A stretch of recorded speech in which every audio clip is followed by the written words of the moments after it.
Welcome back to Just Like Angels podcast, where we give parents and families a real look into early childhood development, education, and the people helping shape the next generation. I'm your host, Janna Johnson, owner of Just Like Angels Childcare Center. And today's episode is a special one because we're highlighting someone whose journey truly represents growth, dedication, and leadership into JLA. Just Like Angels podcast is sponsored by Juming Delmas Studios and powered by JDS Podcast Network, a network created to amplify voices, inspire communities, and turn meaningful conversations into lasting impact. Visit jdelmasstudios.com. Joining us today is Sherika Iverson. Sherika started with Just Like Angels back in 2016, beginning her teaching career in our infant room. Since then, she has worked in every classroom throughout the center, gaining hands-on experience with children at every developmental stage. And now, as of January of this year, she has stepped into a role of assistant director. Today, we're going to talk about her journey in childcare, what we got planned for our little ones this summer, the realities of early childhood education, and what parents should understand about the people caring for and teaching their children every day. So, if you've ever wondered what it really takes to grow in this field and make an impact on children's lives, this conversation is definitely for you. All right, so Sherika, can you tell us a little bit about your journey in early childhood education? My journey really started when I was a kid. I've always loved children. I used to babysit a lot, and then once I became about 18, I realized I wanted to work with children. I started at a child care center. I got my half of the 40 hours. She didn't need me anymore. So I went on to another job. And then it was bugging me. I knew I needed to work with children. So I went and I applied for another job at a family member's center. And honestly, they told me that they didn't think I would be a good teacher, that I wouldn't be able to be a parent communicator, I wouldn't work with the kids well. And so I said, don't give up, keep trying. And I put an application in at Just Like Angels. I did my interview and wrote what she wrote. And here we are. Yeah. So I still remember Sherika coming in for her interview. And she did tell me her story when she first started. But yeah, it was a great interview. So since being with us at Just Like Angels, I still remember the first time you came into my office and we did your interview. We were just going to a new location where we are now, and I was just trying to get a good fit of teachers that I liked and just fit our program. So going back to 2016, like, do you remember, like, if it's something different now than it was back in 2016 that you could remember? Not really. Like when I first walked in, I felt like I was walking into a boiling pot. I was really nervous. But you guys were welcoming. You made me feel confident.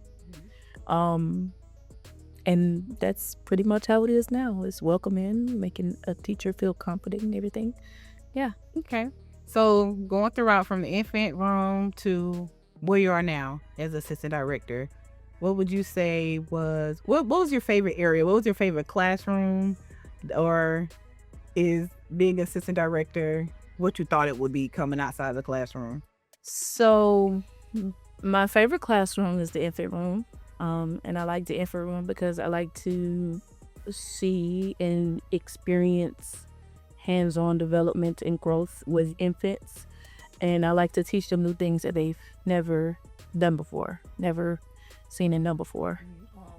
Working as a teacher is different from working as a director, the assistant director, and being the assistant director now I feel like I have an understanding of not only the teachers, but I'm also learning how to run and how to operate as a person in the office. So it's challenging now. It's a little more challenging now. What would you say is challenging now in the assistant director position than in the classroom? Because in the classroom, it was just one setting. You just work in the classroom. It's managing just that one classroom. But as an assistant director, you're managing you're managing not only the office, but everybody, classroom, everything, in every parent, every child, every ups, every downs, every smiles, every sads. It's a lot. It's a lot more to take on. I mean, but I love it though, because I feel like I've learned a lot. So most of it comes easy. Right. Yeah. So would you anything that you would change throughout your journey? It's been 10 years now? Yeah. And I know, you kind of took a break and everything like that for a little bit, but is there anything that you would change in the classroom or as far as assistant director, anything with you that you would change, or anything that you see help you grow in this position, or even in a classroom as well, that will help you in this position to help the teachers that are now in the classroom? A couple of things. One thing that I would change, that I would want to change, is having more like sit downs with teachers to understand, because everybody have their different growth and different journeys, to understand them more, how they feel in the classrooms, and also to have like team building experiences so that they could get to know each other and see how they feel in working in the field as well. So those two mainly. Okay. As a teacher, and I'm asking because I haven't been in a teacher position in a very long time, do you think, and I'm asking this question because there was a little short time where you personally took some time just for you and everything like that, do you think that the classroom or even the childcare setting itself, because there's a lot of teachers that may have not mental breakdowns, but just need a moment to kind of just reset and just kind of personally get themselves together, do you think that it was something in the classroom or in the field itself of teaching where you say, you know what, I just need a little break? You came to me, I remember you said, I need a little break. And I was like, of course, I want you to, get yourself together personally, mentally, whatever the case may be, or just take some time to go back to school as well. So was it something personally in the classroom or with you that said, you know what, I need to step back, take a break, or see what I really want to do? And now I know it was to become a director, but so what kind of led to that little gap in between where you taking a break and pausing? So working with the children for so long, I felt like I'd learned everything. I worked in every classroom. I was timid myself. I was afraid to step up and say I wanted to be a director or assistant. That was on me. But I also had personal issues that I was dealing with, and being in the classroom, it became overwhelming for me. So on one end, I'm fighting, I could do more, I've done more. I think this is a little, I wouldn't say beneath me, because I didn't think it was beneath me. I just thought I experienced more than I could experience. Right. And it was becoming boring for me. It's just like a child learning in school. Like it was time for more. Yeah. It was time for growth. So me leaving was that time for growth. And what I did not know was that time for growth was mentally and how do I say this?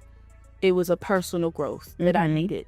And it wasn't that the place that I was in, the setting that I was in wasn't satisfying me. It was, I did not know how much or in what way I needed to grow. Okay. So I just had to leave and get that break.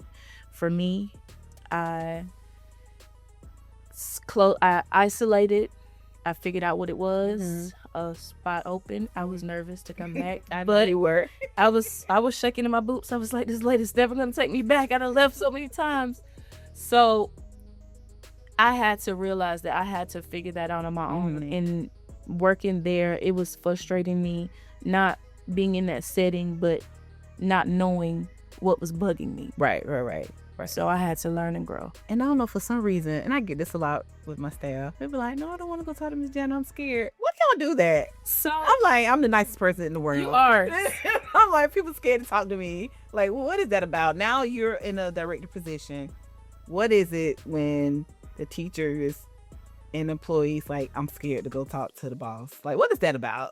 So I feel like I have the still just a little bit, but I feel like my point of view of it is different from anyone else's. I don't want to say I have mommy issues, but I've always wanted like a mother figure, a person that I know had their life together. And my mom is great. She's great. I love her. However, she still had learning to do as well. So when I seen you, you had your life together. And so I've always looked at you as like a mom or aunt figure that had her life together.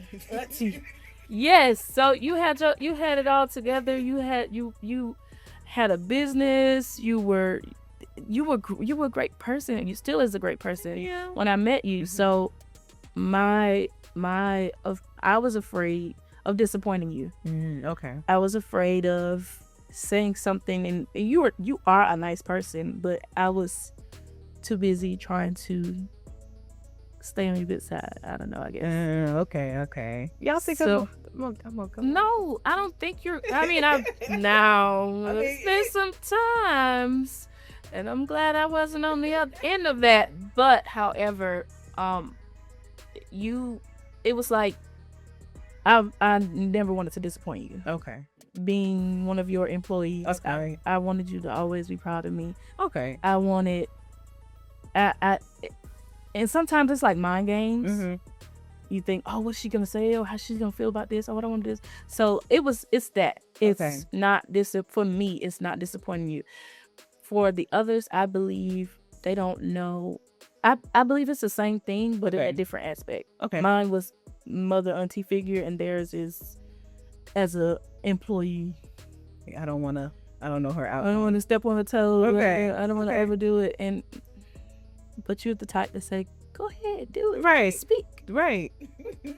So I mean, and like I mentioned in my first podcast, one of the reasons for me starting JLA is because I wanted a place where teachers can grow and have a positive atmosphere and not be in a negative, surrounding atmosphere school where you're already, overwhelmed with the kids. You can be overwhelmed with some of the parents, and it's just, one of those days, even though we love our kids to death, but it's still a lot. So I didn't want it to be a place where the boss says, what you doing? Where you at? Why you not here on time? Why you doing that? Da, da, da, da. I wanted to be a place where teachers can come, be themselves, can grow, and be able to talk to, because I couldn't talk to my supervisors back then. They look at me like, okay, whatever, I don't care. So I've always wanted to have that caring personality where anybody could come talk to me, because at the end of the day, you're human. yeah. Such is life. We have the same issues as anybody else. So that's why I'm like, why they don't come talk to me? Like, I hear from somebody else. I'm like, what? Why do you want to come talk to me and tell me? I hear from the grapevine or whatever. So I get it now, and I get it, but I do want everybody to know that they can come talk to me.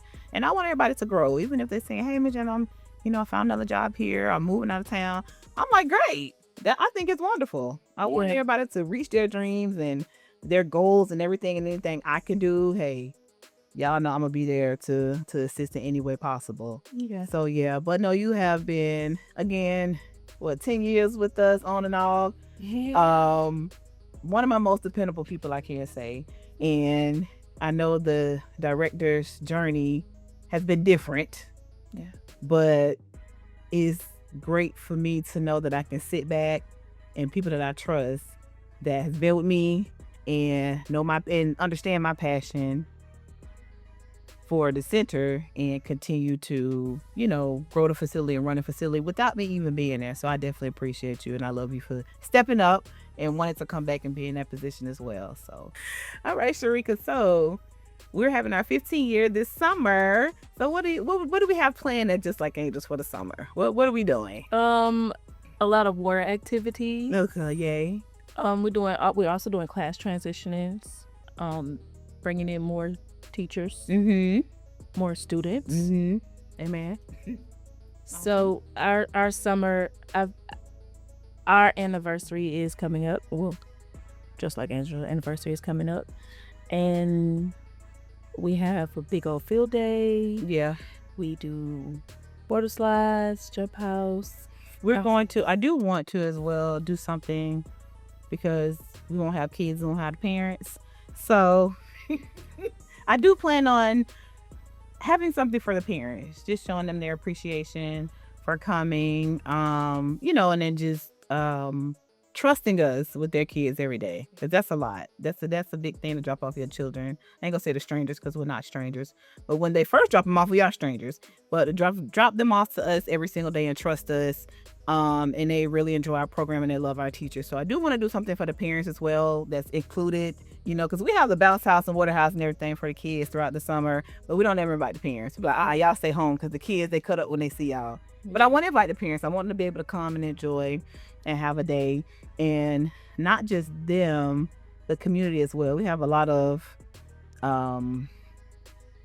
what they call volunteers that come. Yeah. Like we have the progressive black man from FAMU. We had the Zetas, we had the Sigmas for FAMU. We have a lot of people, even the therapists that come in. Yes. I want to do something for our community that really assists us with our kids throughout the year. So I'm planning something. I don't want to tell everything that I'm doing because I want it to be a surprise. But I do want to recognize the teachers, the families, the parents, the volunteers, even the people that help Just Like Angels get started. Bringing back some old teachers, that helped us along our journey. And just give the kids a fun experience this summer. So that's a little bit of what we do have planned for the summertime for the students. Transition is a big thing. We have kids leaving for kindergarten, and then we have some coming in. So that's an exciting time too. And we also have new teachers that's coming on. So that's one too. Do you like training teachers? I want to ask you that question. I do. Because I know people come from different areas and they come from different fields. Yeah. They come from different schools. So when you see them, because you've been there, we know you've been there now. Yes. So when how was that transition when you see new teachers coming in and you like, So me as a person, I like to give everybody the benefit. I like for them to show me who they are, and I know you'll never learn a person in a day or two. Yeah. So it takes a minute to get to know a person. So it's really about how they are. Mm-hmm. If I'm comfortable, I'm laughy and giggly. If they're a little closed off, I'm a little timid about the conversation that I have with them, but I try to be open with everyone. Mm-hmm.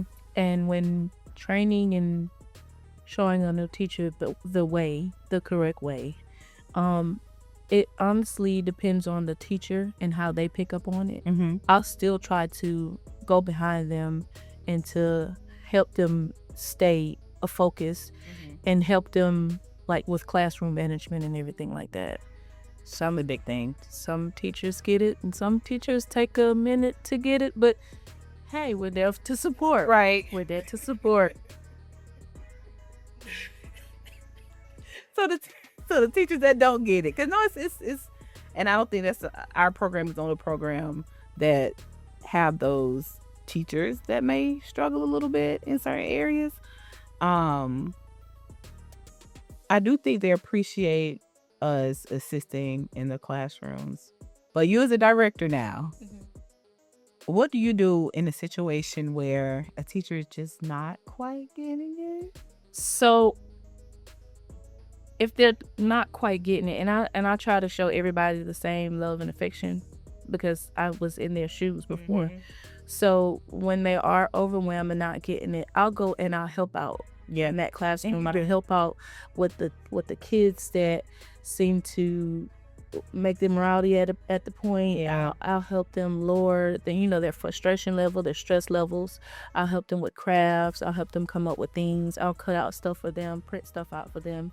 I'll even do their paperwork sometimes. You will. Make sure that they not fill it out, but make sure they have it in advance. Right. And then I will also go behind them to check to see if they're completing their paperwork. Right. And if they're not, I'm just like, hey, you have to get on it. Mm-hmm. Which typically, mostly, they all have it. They all have it. They all get their paperwork done. And it's some that I go and I say, well, I got to sit in here with you because I got to sit in there with everybody else, and I know you got your stuff together, but I just got to make sure, they're not feeling like I'm leaving you out. And then with the ones who do need the most help, I sit in there and I'd be like, okay, well, these are the ways that can help you, and if you always need help, just always call. You could call me. And I've been in your shoes before. I explained to them, how it can be a lot. It can be a lot, but I'm here to help in any situation, in any way that I can. And they appreciate that. And as a teacher, I think it's good for them that they know that we're there for them. Yeah. Instead of going to the office and we just close the door. I mean, sometimes we do those breaks where we just go in the office and close the door. I need 5, I need 10 on this. And it's needed. We need breaks too in the office, and the directors and everybody need their own breaks as well. But that's good to know that you do. And I have noticed that you definitely have the teachers back. You go in there, you're like, hey, this is how we're going to do this. Again, you've been there, so this is how we're going to do this. This is what we're going to do to help. This classroom management is the major, very important, aspect of running a smooth classroom. So I definitely see that you have been assisting in the classroom, and that's been absolutely amazing. And I'm definitely glad that you do that. Sometimes I got to start off with, hey, I love you. or I got an announcement, broadcast announcement. No, that's better than going there like, hey, why your work ain't done? Why you this ain't done? And I think they appreciate how fun you make it. Not what you say, but how you say it. Yeah. So if you do go in there and like, hey, I love you. What are we doing? Bring it in. in. Give me a hug. Instead of like, oh my God, why your paperwork ain't done? Why these kids run around? What are we doing here? So even though they might not show it, but at the end of the day, I think they do appreciate it.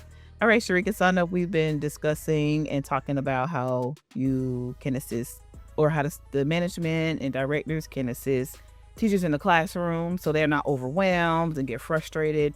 And unfortunately, there are some things that happen within childcare centers, within elementary schools, of staff, teachers that are mistreating and abusing children in the classroom. And so parents are, really starting, and some parents don't trust or won't send their children to daycare or school because they don't trust the caregivers that are in place to take care of their children and to make sure they're safe.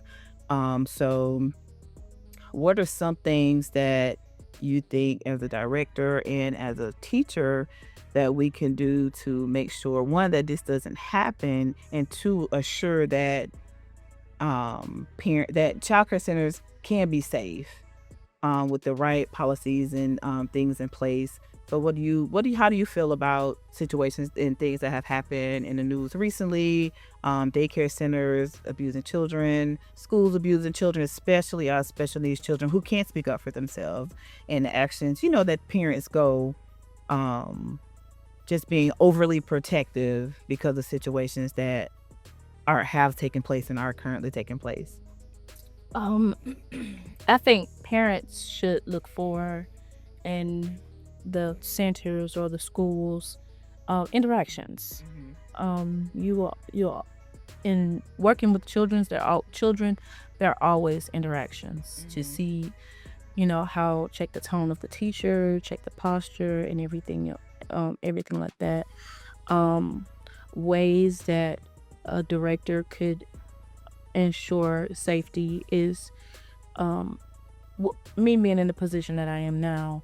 Ways that I could make sure that the children are safe and the teachers are not really bringing any harm is to intervene if I see a teacher.